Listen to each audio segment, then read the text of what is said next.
Make it less cold then. We were freezing at the beginning. Hot at the beginning. I told Robin.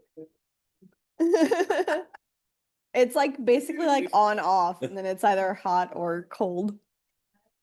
When we came in, I was like, Robin, it's really warm, and so I think we bumped it. Okay.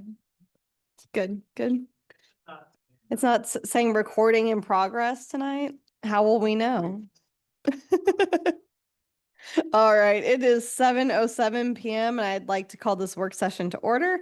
Instructions on how to participate virtually are included in the city council calendar item listed on the front page of missionks.org. In tonight's work session, we will discuss the 2026 budget. Laura, will you please begin your presentation? Thank you, Mayor. So as we continue on our budget journey, I think there's clarity. I think we've come to some forks in the road, and I'm hopefully maybe we're finding our way as we get ready to consider final adoption of the budget in September. This evening, next slide, please. What I really want to do is just sort of recap a couple of things, thrown a lot at you. We're not going to spend a lot of time going over all of those numbers again, but I want to highlight this evening the things that have changed since our last conversation at the July committee meetings. And then what we think we have left to do or decisions. So we'll talk about just kind of a quick recap of general fund revenues and expenses, general fund reserves, strategies that we've employed both prior to and following our July 9th conversation to bring the 2026 general fund budget into balance. Just a recap of kind of future priorities and needs that we've identified that are kind of driving some of the conversations and decision making, what the appropriate mill levy for 2026 might look like, discussion of other funds. So we've done capital improvement funds. We started there this year, transition to the general fund, and then tonight we'll just hit some highlights in some of the other MCVB, special alcohol, some of those other funds. So next slide, please. So this is a familiar slide as we think about, as we go through the budget process every year, how do we bring it into balance? So we can either reduce expenses, we can increase revenues, or some combination. So on this slide, what's noted in red are the things that we had done and considered in our budget presentation on July 9th. The things in green are things that we have done and looked at and considered and are factored into the budget that we will work through this evening. And you should have both a copy of the PowerPoint and then just the one-page general fund summary. And so as we get into this, I'll highlight a couple of lines on that. But when we first brought the budget forward, general fund budget, I think I had mentioned that the departments had already gone back in and given back about $200,000 in operating expenses. I have asked them to reduce by an additional $200,000. That is reflected if you look at that summary. So because everybody's budgets are differently sized, I can't say, $10,000 in the community development budget is a lot different than $10,000 in the police department's budget or public works budget. So we looked at some percentages. And so I've asked them to reduce 2.5% in this year, an additional 2.5% in this year, and an additional 2.5% in 2026. And so you'll see kind of midway down this general fund summary under expenses, you'll see contingency and miscellaneous. And so I've reflected what those totals are there because I don't know yet. We'll know by the time we get to September where in the line item budgets they'll take those reductions, but that's the total dollar impact. We still have delayed purchases, projects. We really didn't identify anything additional either up to this point to privatize or outsource. We haven't looked at discontinuing any services or programs. As we've talked about before on the personnel side, which is really our largest expenditure category, we do budget as if we're fully staffed for the entire year, and then we make adjustments as we go through this process.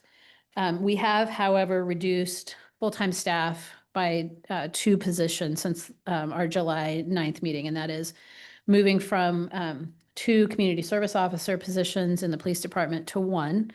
And that was also vetted in a conversation with the other cities for which we provide animal control services. And the chief had collected quite a bit of data to be able to support that one CSO is sufficient really to cover our needs in terms of the support that they provide our department as well as the animal control services. And then we've carried for the last couple of years kind of a crime stats analyst position in the police department.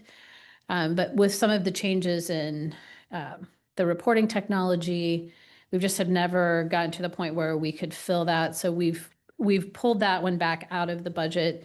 I know the chief still has interest in the future. We may come back with a request for that in the future, but I know you've invested in some of your officers in training and being able to create some of the reports and things that we need. In terms of looking at and what does the budget reflect that from a general fund perspective in front of you this evening, we really haven't found other grants. Again, on the general fund side, there's really limited availability for that. Last time we talked about fee schedule updates, and the mayor has pushed us to look at bringing forward a proposal in first quarter of 2026. And then increase in taxes, either sales or property. And so the general fund summary that you see this evening and that was included in the packet does include the 3.5 mil increase for the 2026 budget, which is what the resolution that was passed. So that's the maximum that we could go to in the 2026 budget. So I think if we just sort of transition to the general fund summary page, I'll work a little bit more from the memo, but you'll see here we've adjusted the property taxes. Well, if you go to the bottom line, the excess fund balance in yellow highlighted at the bottom of that summary sheet, you'll recall that when we got to the end of 2026, that number was over $900,000.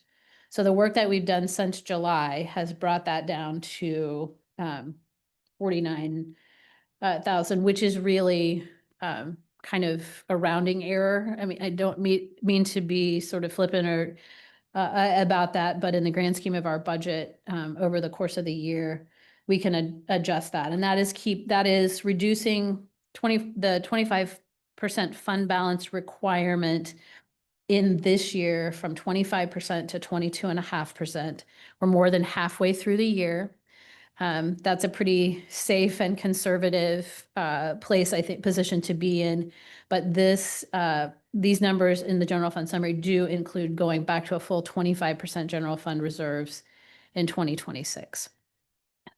In terms of revenues and expenses in the general fund that we adjusted, we are seeing, so we obviously adjusted in 2026 for the mill levy increase in property taxes.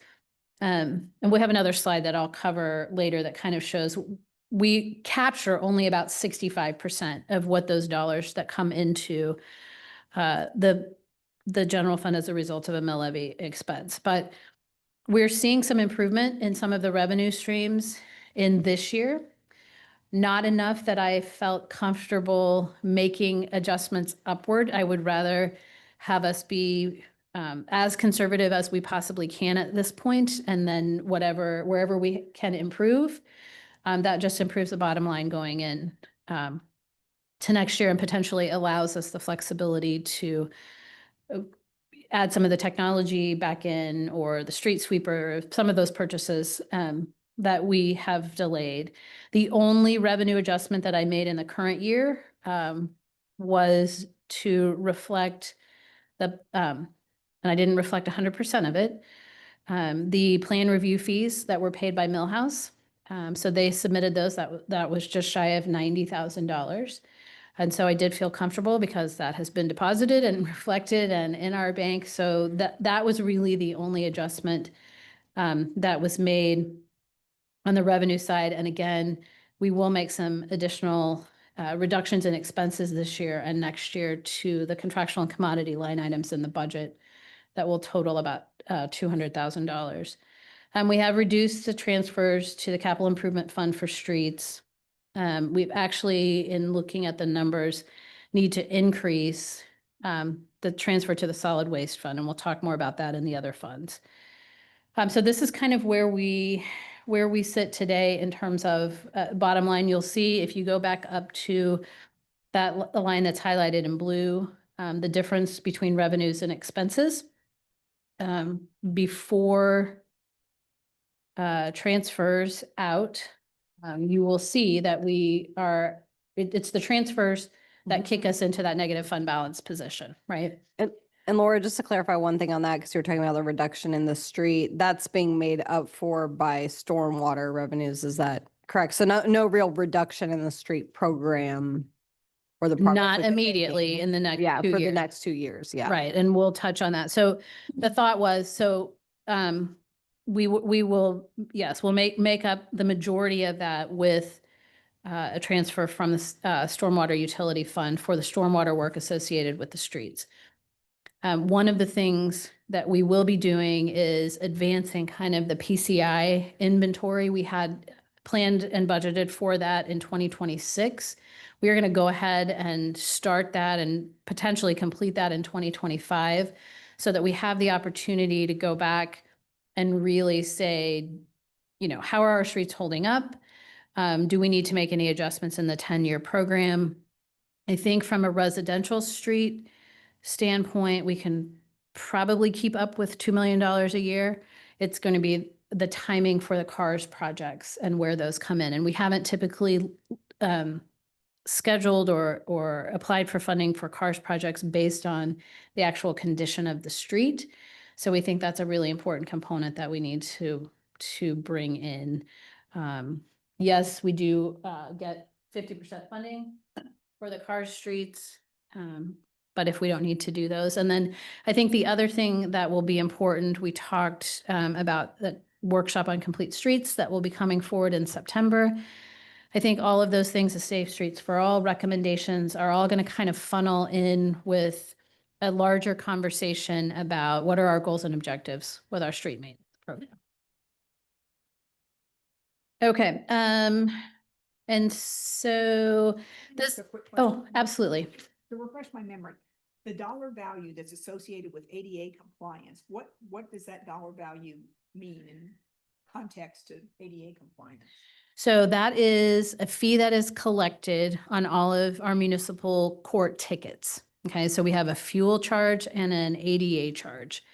And so the council, it has committed those dollars to be used toward making ADA improvements. And they could be ADA improvements to the building, to sidewalks. For example, I have a request sitting on my desk from the Public Works Department where we've had citizens who've called in about a couple of sidewalk spots that were trip hazards.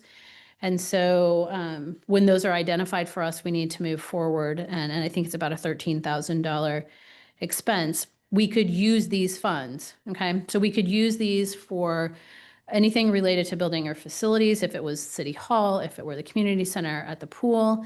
They accumulate over time. And so it will take council action specifically because they are committed resources in that fund balance. So we just carry them along and do all of that. But we do have, and I think we've kind of been building that with the thought after having kind of the ADA study done of streets and sidewalks, and now with Safe Streets for All, that there may be some areas that we identify where we can spend some of these dollars. This slide really, again, is just kind of a reminder. I think we're all familiar with the things that we have coming at us in really the next 3 to 5 years. One of those large ones being police department and City Hall facility. And so how do we really best stay positioned to build upon the success that we've had? And the next slide just talks a little bit about mill levy scenario. And this is kind of a more narrowly focused look at that impact. Last time at the July committee meeting, we were talking about mill levy increases ranging from anywhere from like 2 to 5. So this is showing kind of the impact in a number of different ways, looking at that if we were to go to the 3.5 mills. So for the cost of an average single family home in Mission, according to the data from the appraiser, right now the average cost for a home in Mission is $351,474.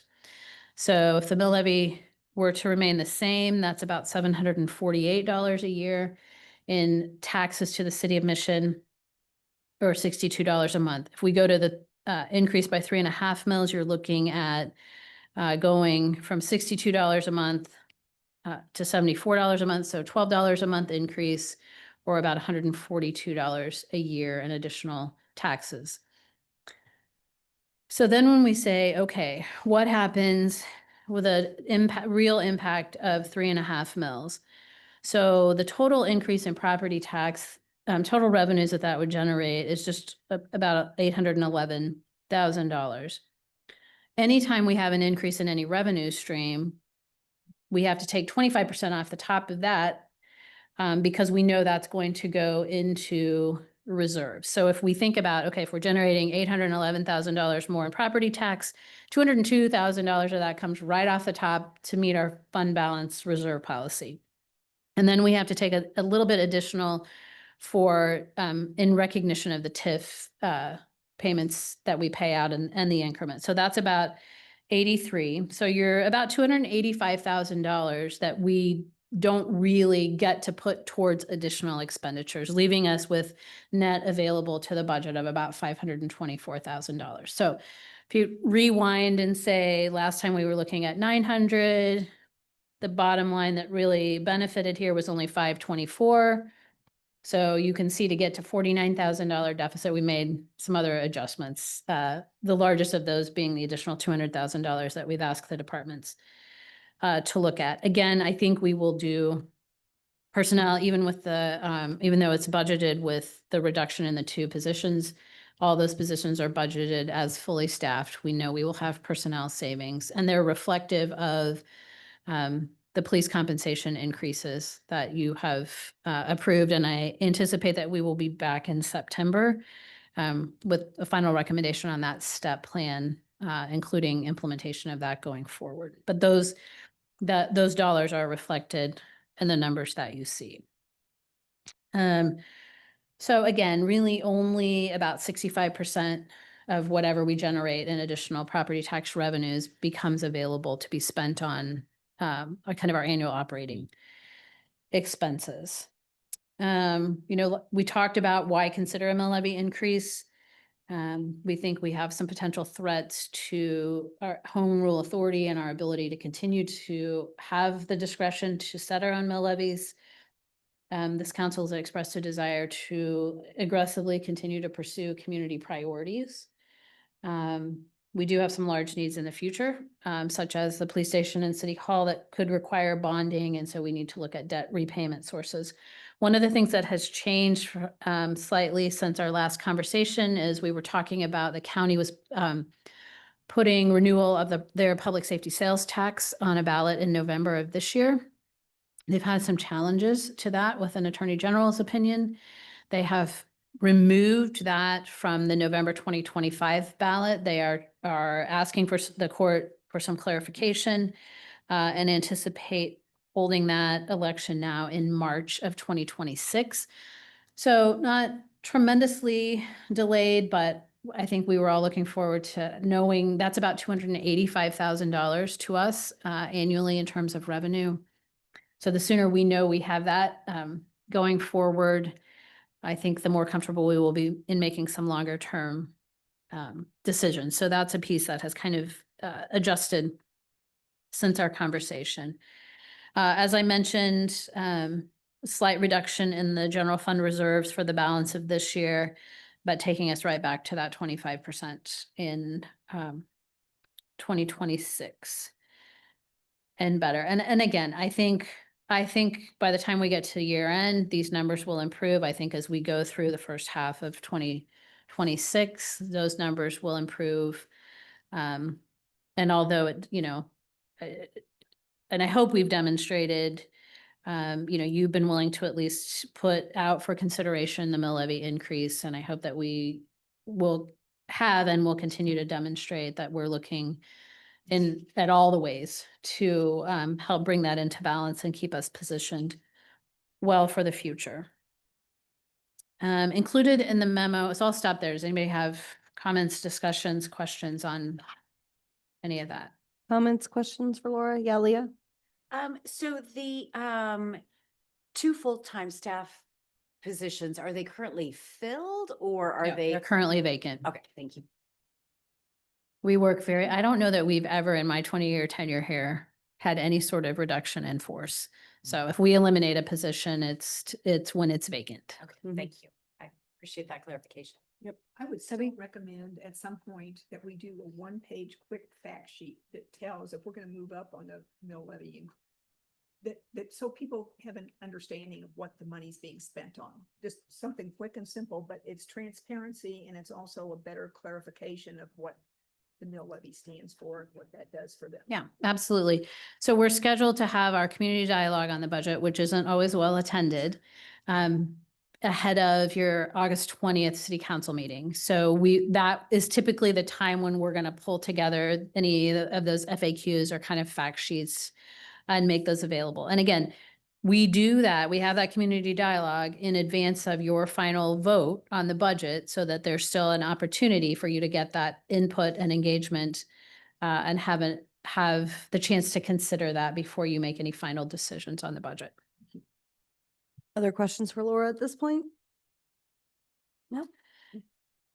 Okay, next slide, I think, talks a little bit about other funds. So starting on page 12 of the memo, and I apologize, my page numbering is not good in the PowerPoint. That's what happens when you cut and paste at 5:20 ahead of a 6 o'clock meeting. But I think the memo page number is pretty good. So equipment reserve and replacement fund, we've talked about. That is underfunded currently.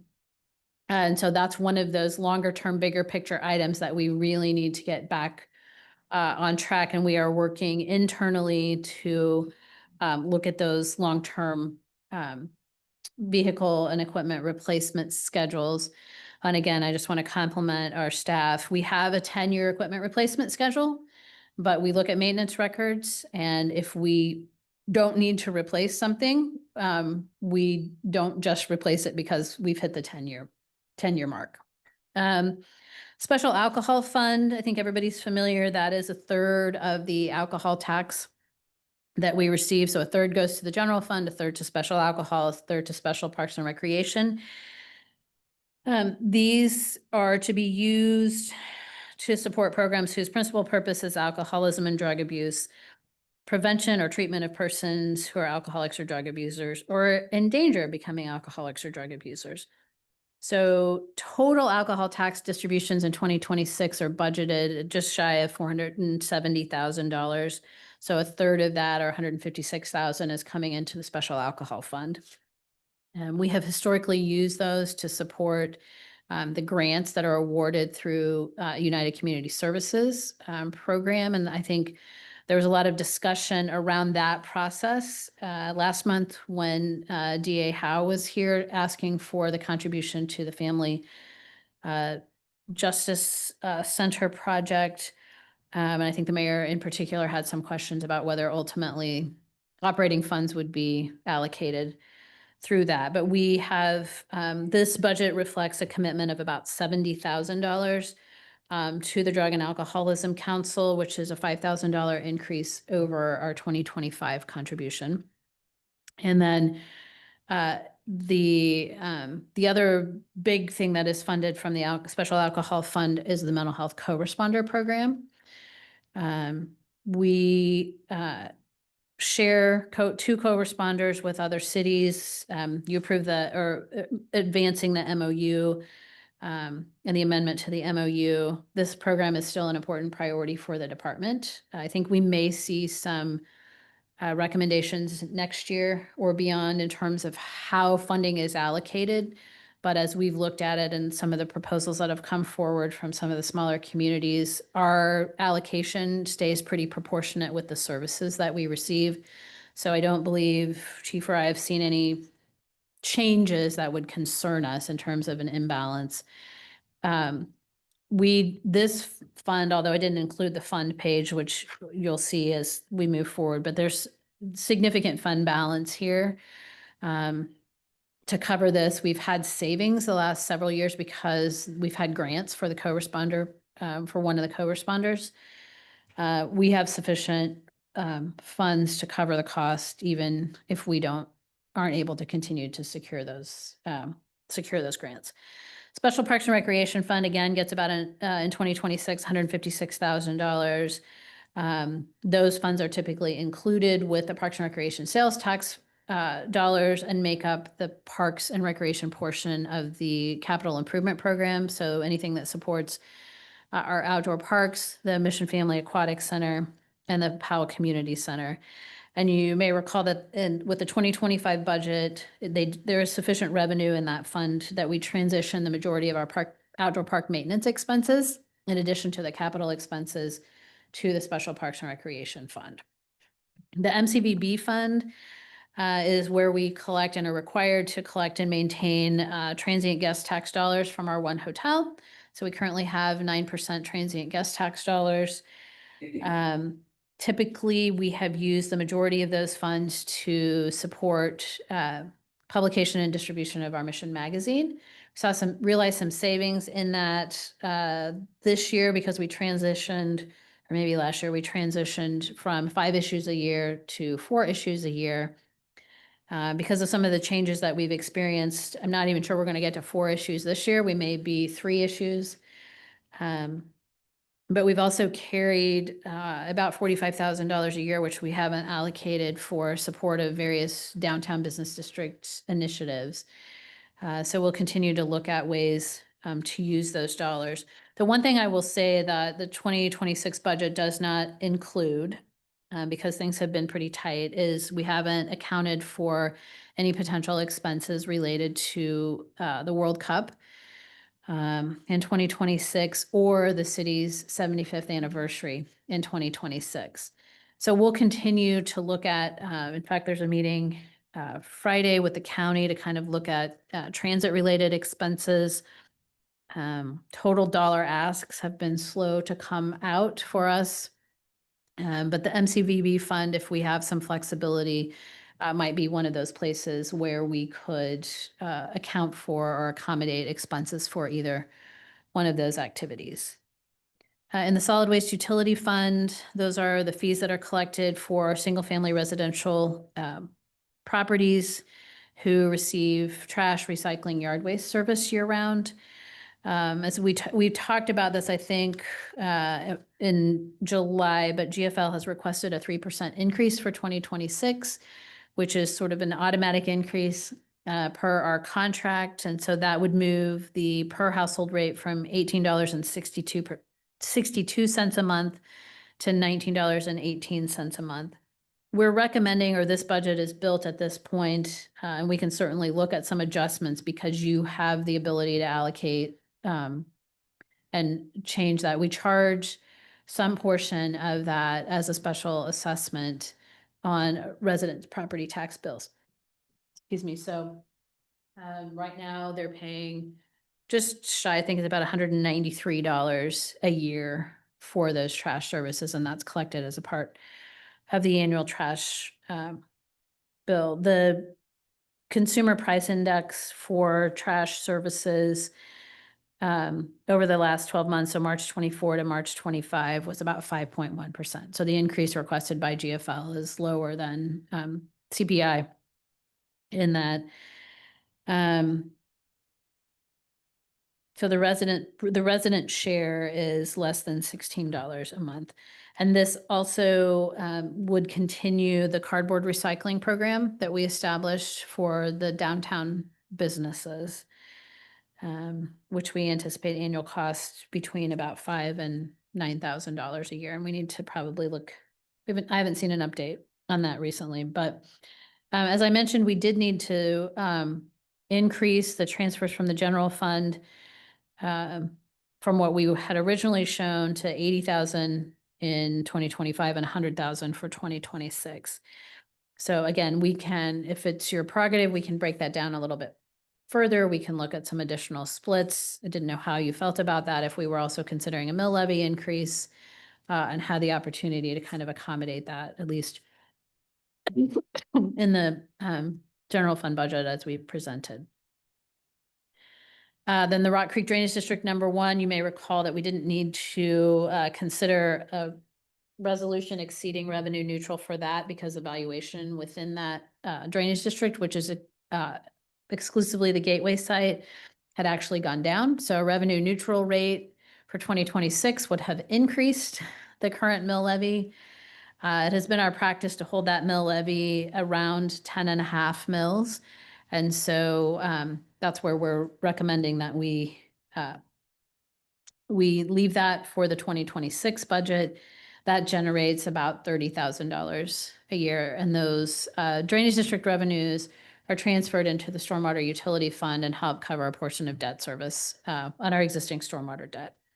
And then in Rock Creek Drainage District number 2, we did pass a resolution to exceed revenue neutral, but the recommendation is to hold the mill levy constant at 7.745 mils.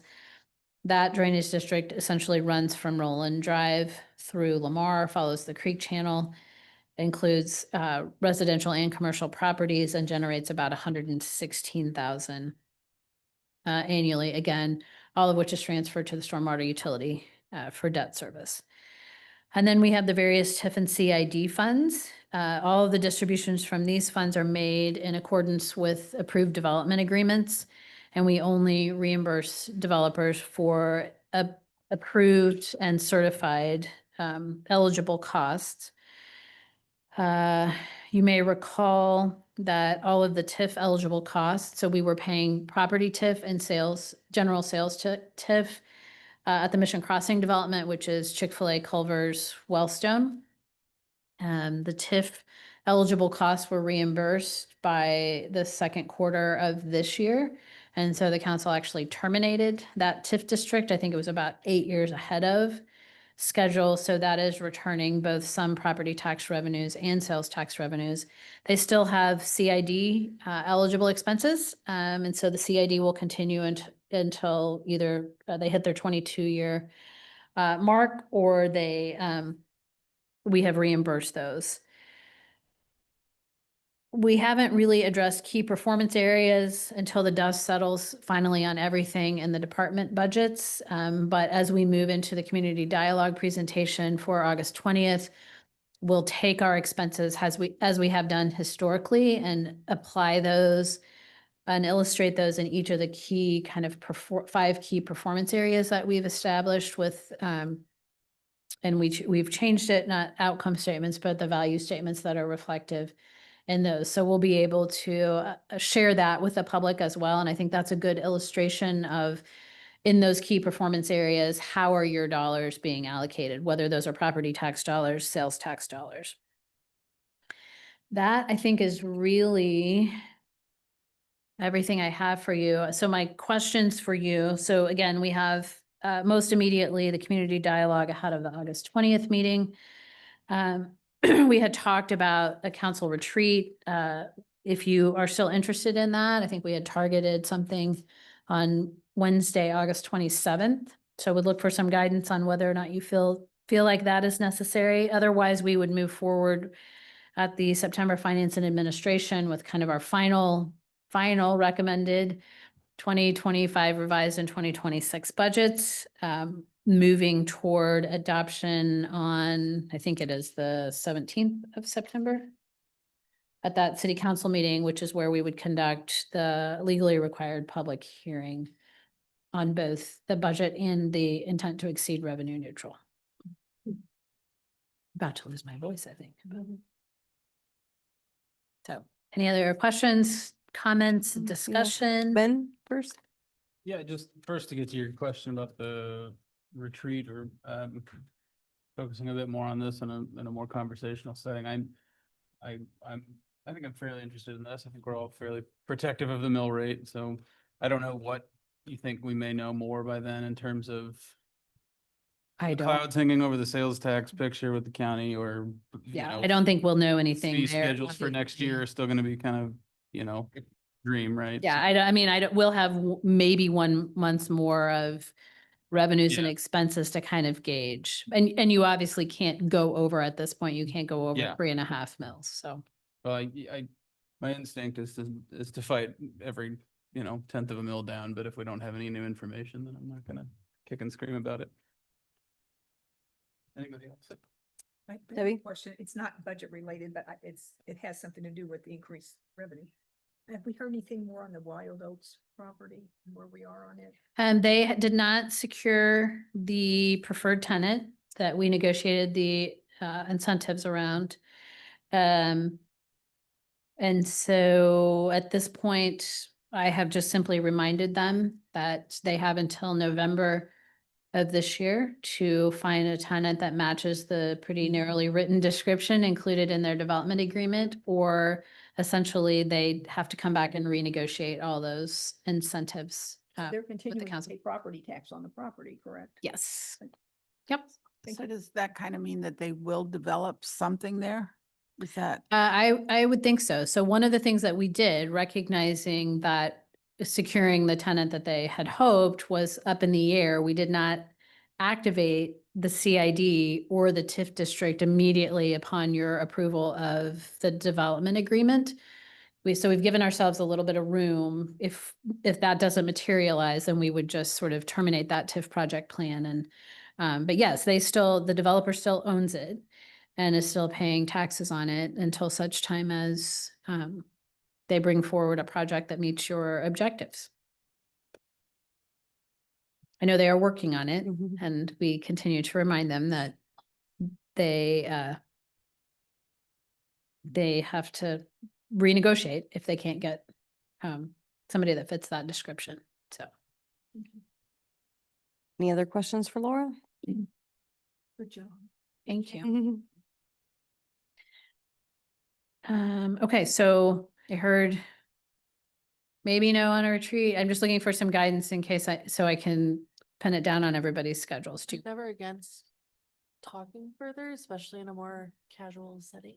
Okay, We can ask we can plan on that. questions, but. How about yeah, I mean, that? it's- We'll go ahead and get something on the calendar, and should we get to that point and you don't feel it's necessary, we can cancel. Fair? Sounds good. Okay.